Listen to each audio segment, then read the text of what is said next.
What's going on, guys? Zuco back with another Shadowlands video. How are you all doing? I can't grab my coffee. I'm like... How are you all doing? Hope you're having a really good day. Oh, it's hot. Okay. Listen, I want to talk about Resto Shaman. And I haven't done a video on Resto Shaman in a long time. I think some people have been asking in the comments about some Resto Shaman stuff. So I have a dungeon that I did. I'm going to show you some footage of.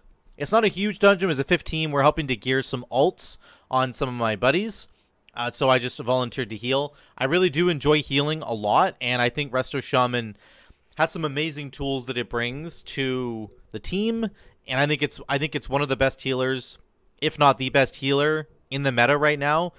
Particularly in terms of the damage that it can produce. And when you're getting into like higher end Mythic Plus keys, that is what most teams are looking for. They're looking for like how much damage can you bring as a healer while also keeping people alive. That's just how it works, whether you like that or not. That's just the way that it works. And Mythic Plus really demands a lot of damage at the higher end. You have to be able to push through, get as much damage out as you can. So let's talk about Resto Shaman. I'm going to talk about two builds that I think are the most common builds you're going to see as a Resto Shaman. I'm going to talk about the differences between those two builds. I'm going to get into the video footage, but I want to do a little bit of a rundown on how Resto Shaman kind of works right now, why it's so incredibly strong in the meta, particularly in Mythic Plus. Why is it so strong? And we're going to get into all that right here. So let's start out with the two different builds that you're going to see most commonly on Resto Shaman. The very first one, the most popular one, and the one that I believe performs the best, particularly in the higher end Mythic Plus, is of course Kyrian, which is you're going to get Raging Vesper Vortex plus Deeptremor Stone. So this is Earth Elemental having an Earthquake attached to it at all times. It's really crazy. Earth Elemental is a 5-minute cooldown.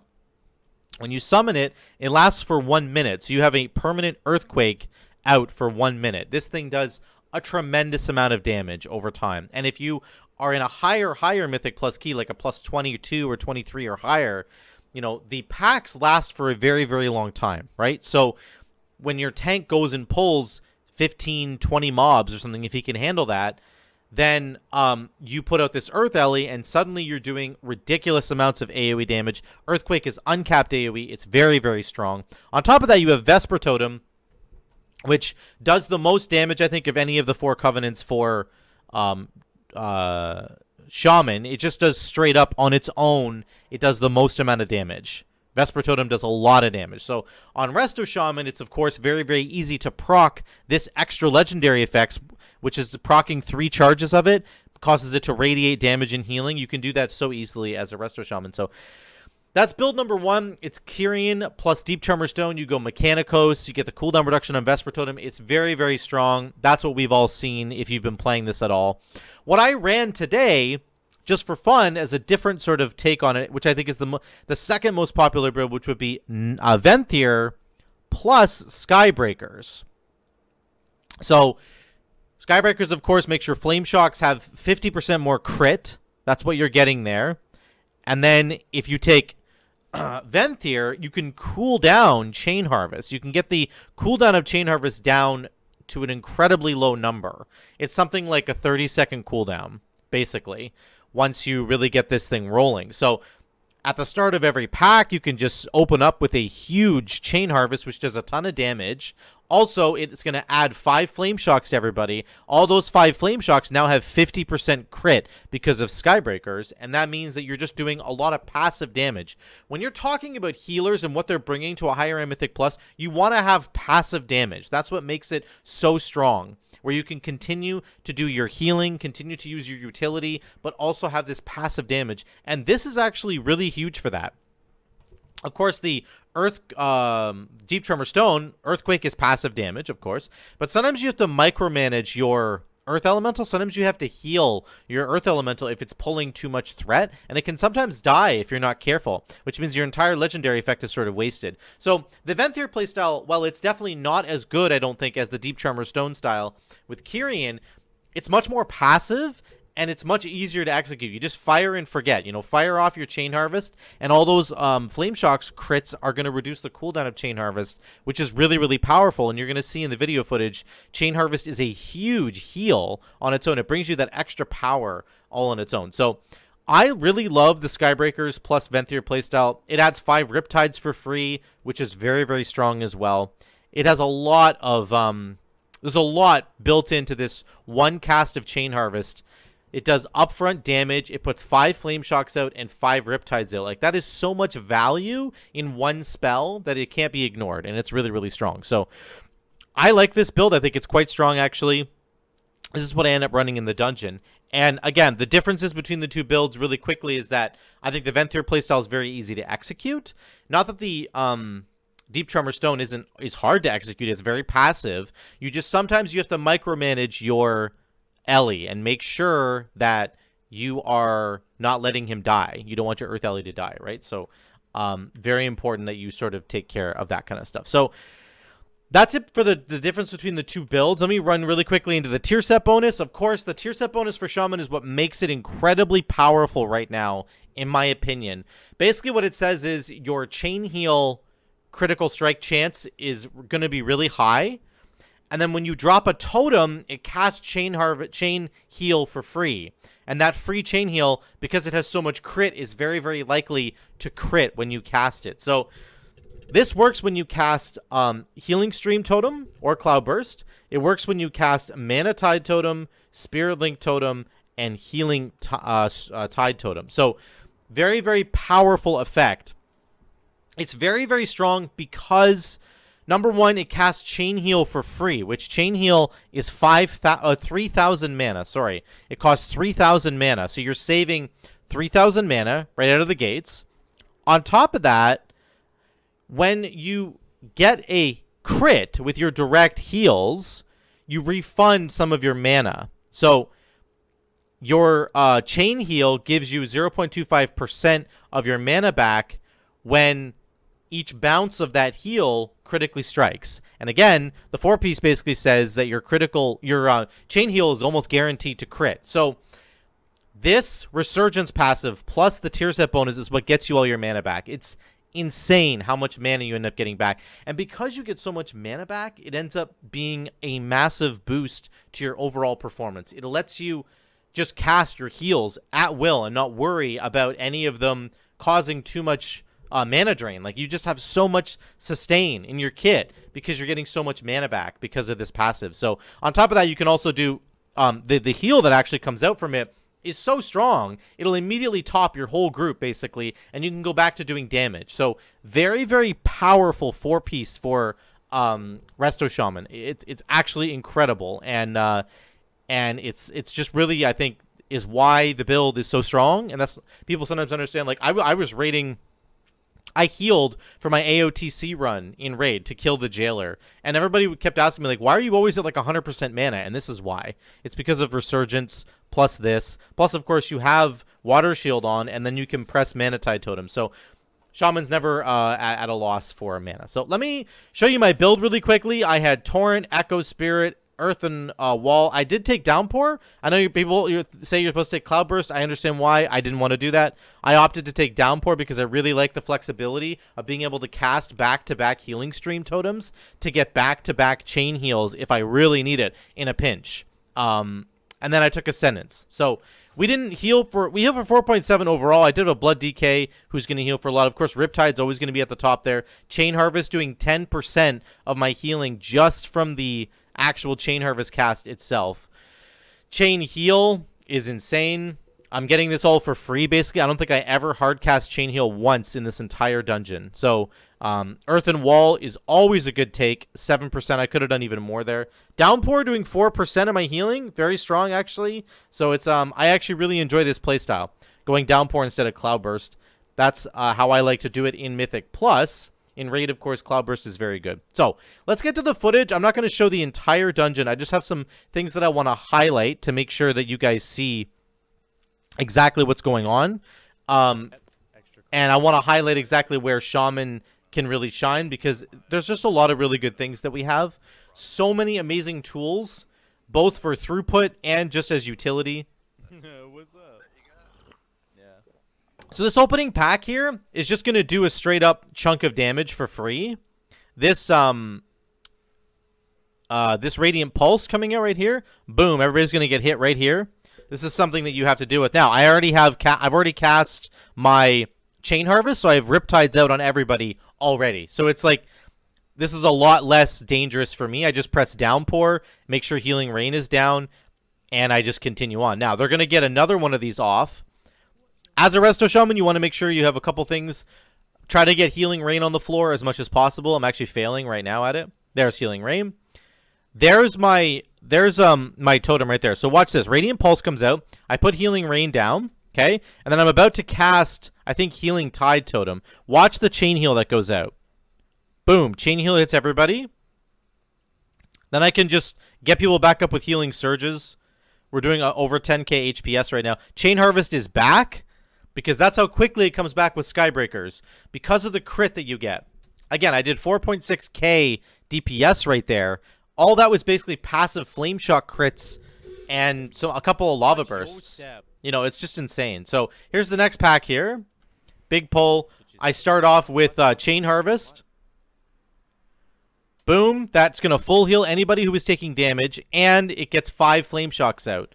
So here we go. And it gets 5 Riptides out. So again, everybody, I'm just healing like for free. I'm doing 9k HPS right now, and I'm basically not doing anything. I just pressed Chain Harvest. Like, it's insane how good it is. 10k HPS. Heal, Kaz? What happened there? Healing Rain on the ground. Again, Chain Harvest has 23 seconds left. 20, 19, 17, 16, 15, 12, 11, 10, 8, 7, 6, 5, 4, 3.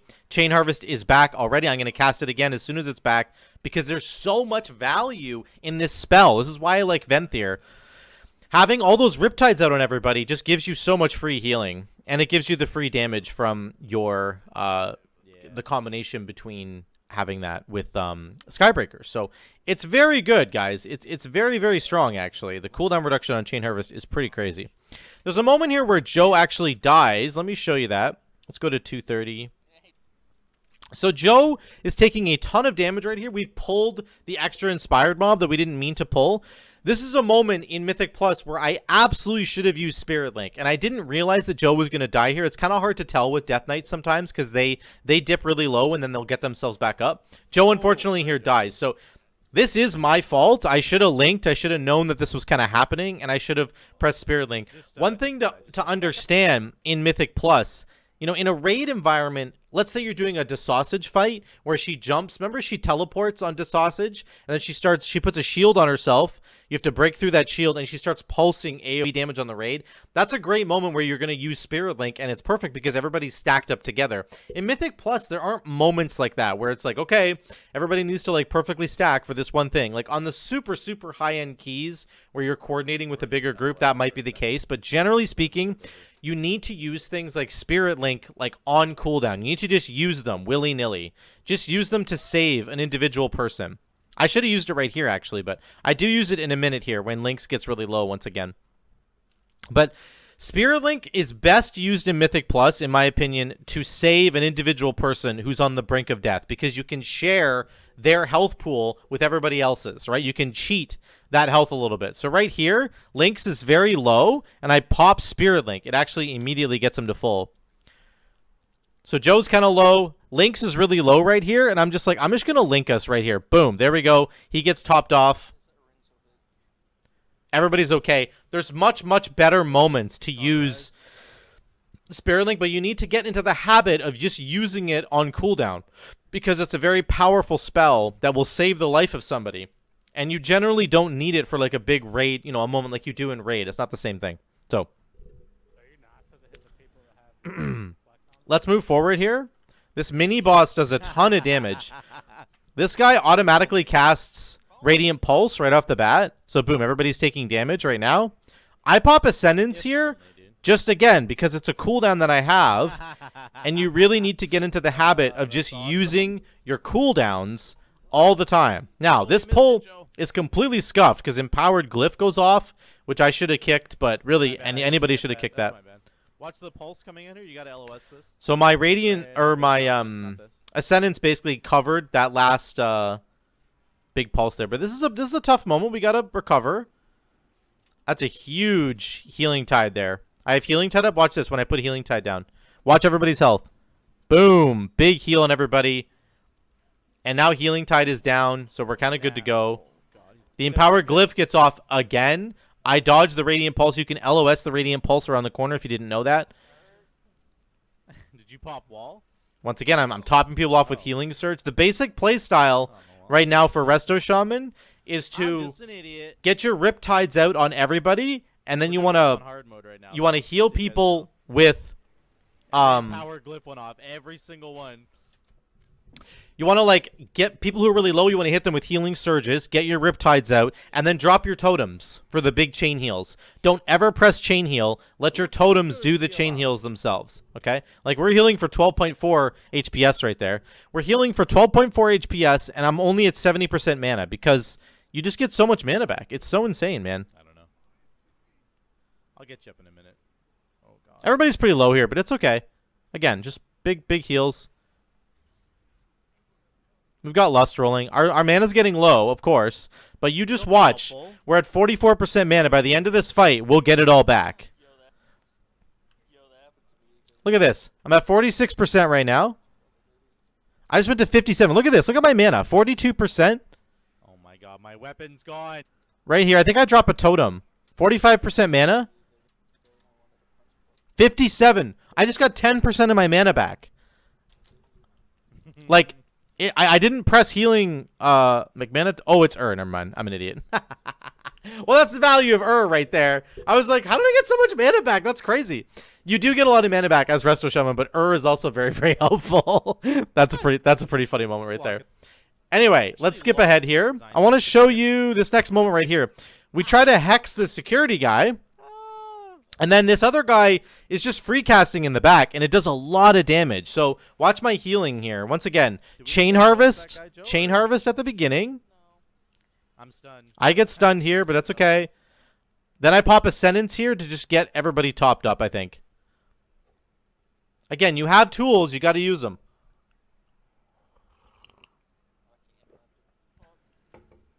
Yeah. There's a sentence right there. Big healing surge gets Kaz back up. We're doing 14k HPS right now because this guy's just free casting in the back. But that's okay. That's what you need these tools for. Resto Shaman has so many tools. You have Spirit Link. You have Healing Tide. You have Mana Tide, which now sends out a free chain heal. You have Chain Harvest every like 30 seconds. You have Ascendance every 3 minutes. Spirit Link. Like you just have so many tools, guys. It's bananas. So you use them all and you'll be perfectly fine. Let me skip ahead here. I want to show you on this guy. If you don't know, if you haven't healed this key before, when you fight this guy, the tank gets hit with an ability called Lockdown, which completely stops him from moving. I'm going to dispel it on him right in a second.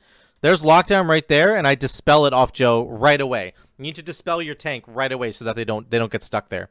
Then on these next 2 packs, you can help your team kick these core hounds. Ancient Dread.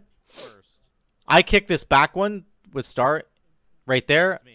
If you have a team that's like full of like casters or something that don't have kicks, you can really help out a lot with that. So really helpful. And then go down here. You want to kill all these cats. There's a moment here where I completely troll my group. This is exactly what you want to do as a healer. You want to troll your group really hard here. Watch this. No! I dragged the Frenzy Charge right through the middle of the group. Oh, I just ran that through everybody. I'm really sorry. Just a really dumb move. That was pretty bad, yeah. That was really bad. Anyway, you're going to kill these guys, and then you're going to start the RP for the Menagerie fight. It's past the stairs here. If you tuck into this doorway, the Menagerie fight's on the other side of this door, and you can see I tuck in here, and then the RP starts at the bottom of my screen. So that's important because it helps to make this part go a lot quicker. Couple things I want to say quickly for this boss fight. On this first boss, you can use Wind Rush Totem right here. He's going to pull everybody in and do Grip of Hunger. Wind Rush Totem everybody out of that. Really important to make sure everybody can get out. Then on the next boss, you want to Purge and Kick Flagellation Protocol. So Purification Protocol is going to come out first. When you're a healer, you want to dispel the melee person who gets stuck with this every time. So Fatman gets this on him. Make sure you dispel the melee person so they can keep doing damage, okay? Every single time. Then, Flagellation Protocol is going to come out here on the tank. Here it comes right now. This boss puts a shield on himself, and then he starts pummeling the tank, and you can kick it. So I'm going to purge this shield right here. There's a shield on him. I'm going to purge it, and then I'm going to kick Flagellation. Purge, kick. See how fast that was? I've done it so many times now that I'm used to it, but I purged it. just remember that you can do that as a Resto Shaman. Those are the main things you need to worry about on this fight. But really, it's that second boss. You want to purge and kick him every single time. That's pretty important. Then, let's skip ahead. Skip ahead to the... I start the market RP. If you guys know that. Also, you want to open this portal every single time. And then you want to start the market RP. As the healer, you can go do that. Just run in here, and this guy will start talking. There you go, Mises Oasis. You start the market RP. Then we pull the entire mailroom basically out here. And we kill the rest of these guys. On the mailroom fight, Okay, great. couple things. Good chalk. Oh, that's just great. funny. Good chalk. Good chalk. Good chalk. Good chalk. Good chalk, guys. Good chalk. Zuco and your fail words. My fail words. Joe's like, Zuko and your fail Really words. Good chalk right there. Really good chalk, Oh, shit, guys. I gotta- Really good chalk. Make sure you soak these for your friends so that the middle area is pretty open. Lynx gets chunked pretty hard here, but again, this is where you have, like, Chain Harvest is such a cool tool. It looks like Lynx is going to die here, but he's not. Watch how low he gets. So he's very low. Look, this is the power of Chain Harvest right here. Boom! Everybody's full healed, and they have Riptides you on were them. Fine. He panicked and ice blocked. I don't blame him. He should have done Follow that. right? But that's something that's really, really good. Chain Harvest is really powerful. When you're doing this section here, I put Wind Rush Totem down so everybody can run and get the boxes more quickly. That's a really good tool you can use for your team once again. But again, you just have so many things you can do. Like, it's crazy, man. I have Ascendance up. I have Healing Stream. I have Healing Tide. I have Chain Harvest back already. Even though there's only one target, it's already back. What? Big heals from Chain Harvest. And that's about it for this boss fight. Then we do the market RP. Right now. This is pretty funny. This is a pretty funny You moment. Pick up this thing. I'm the healer. I mean, I could do it if you want me to, but This is funny. Watch this. So Lynx gets it. Lynx on an alt. He's got like 45,000 health. put it on the He doesn't know where to go with this flask. Look at him. He's got a little flask above his head. He looks hilarious. Member, the lowest HP. Does it go here? Does it go here? He's standing in front of the guy that's got exotic spices. He's got like a flask. No, that's a spice. What do you have? You have a flask. This is like alchemy. Oh, it's so Right over funny. here, this alchemist guy. Left. Yeah, I know where Left, left, left. Yeah, there you go. It was so funny. And then he like doesn't set it down for a few seconds. I gotta roast Lynx whenever I can. It was just really funny. It's just funny looking at him. He's like holding it above his head like, That's a am I in the right place? That's near the back. Am I in the right place, guys? No, you're not. Anyway, we do the market. It goes very well. As a healer, actually, you do want to stick with the guy. You want to stick with the guy who's got it. So, sorry. I need to trail Lynx here. You need to keep people up. Like, Kaz is taking some damage there, but then I need to go and trail Lynx. So I catch up with him with Door of Shadows, and he's over here. He's dropping the sword off like an actual absolute Chad. Right here, you can drop your Earthbind Totem to slow these guys down. Again, to help Lynx out so he doesn't die. You just want to keep him alive. Keep him alive, keep him alive, keep him alive. Oh, this is great. This is awesome here. Watch this. This is Fatman on his instrument. I'm trying to steal his instrument. No! How did I not get it? I clicked it. Fatman wrecks me. Fatman absolutely wrecked me there. I didn't get it. Anyway, that's Zogron. He shot Lynx. Let's move forward to Sozami. Sozami. Nothing crazy on this boss fight. You can help your team by kicking. Hello? You can kick double technique. That's the main thing. We do get Woe here. I think Woe's actually kind of fine here. But Woe's an idiot. when he does double technique, you can help your team by kicking it. That's about it. But that's the end of the dungeon, guys. There's nothing else too crazy to talk about. I wanted to really highlight those big moments in AoE where you might be struggling to keep your team up, and I want to remind you that you have all these tools at your disposal to do so. Let's go back to the gameplay here. Webcam activate. So again, Resto Shaman in a dungeon. If you're going to go Venthyr, let's see how many times I got to cast Chain Harvest here.